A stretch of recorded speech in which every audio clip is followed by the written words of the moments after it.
এই যে গাছটি দেখতে পাচ্ছেন এটি হচ্ছে একটি পুরুষ পেঁপে গাছ।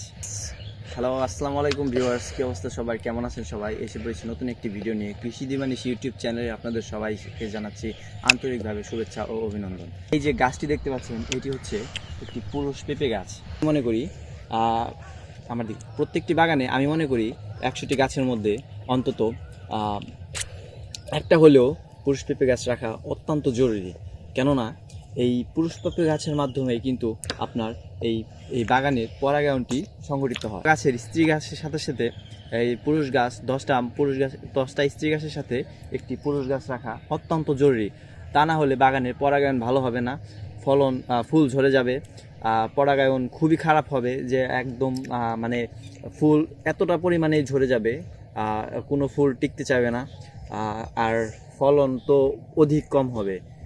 এতে আপনারা লাভবান থেকে দূরে চলে যাবেন।